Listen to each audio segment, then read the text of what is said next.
Attention peut-être à Dibaba Traolang. Seulement 5e le 9 janvier, mais si on se réfère à sa tentative du 24 décembre, elle était 2e d'Aritz et ce jour-là, elle avait vraiment tracé une belle ligne droite. Damien Morin qui lui permet d'être au poids de 51 kg. Ça peut peser dans la phase finale. Oui, pour moi, Dibaba Traolang, c'est la 4e chance de la course, derrière Paul Soto, Tiger Nest et Aritz. Je pense que c'est mieux que Candio, qui pourtant vient de la devancer.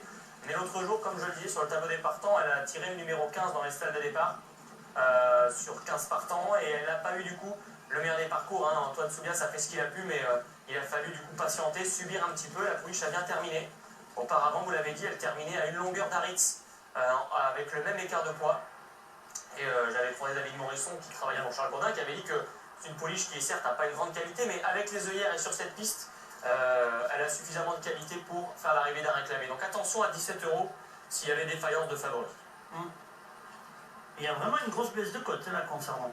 Oui, la cote du Même Fernand, si c'est par rapport au numéro 2, voilà. Même si c'est par rapport au numéro 2, mais ça fait beaucoup de 46 à 17.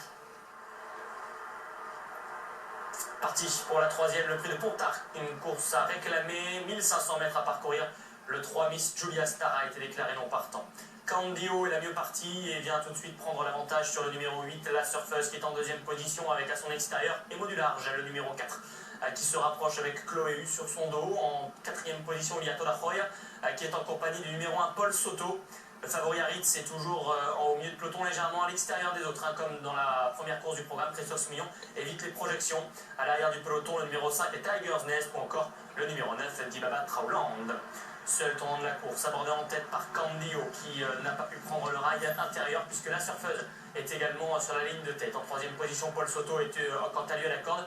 Même parcours, hein, quasiment que lorsqu'il s'est imposé sur cette piste le 1er janvier. À leur extérieur, Aritz se rapproche devant Dibaba Traolang qui vient en 4e épaisseur, Tiger's Nest, Jefferson Smith qui a pris le dos d'Aritz, plus loin Toda Roya ou encore Emo du Large qui ne cesse de perdre les rangs.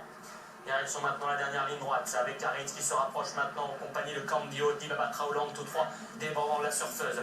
Attention à Paul Soto et Tiger's Nest qui sont également en position de contre maintenant pour aborder la dernière ligne droite. Aritz a pris l'avantage. Christophe Soumillon qui a jeté un œil sur sa gauche, voyant que Dibaba Traolang lui avait pris un léger avantage maintenant. Dibaba Traolang qui a pris le meilleur sur Aritz en 3e position. Tiger's Nest qui refait du terrain.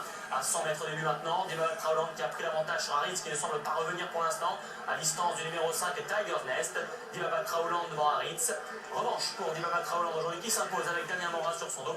2e place pour Aritz. À 51 kg, le 2 Aritz prend le premier accessite au dépend du 5 Tiger Nest. Et pour la première victoire de Damien Morin, qui a été déjà extrêmement félicité.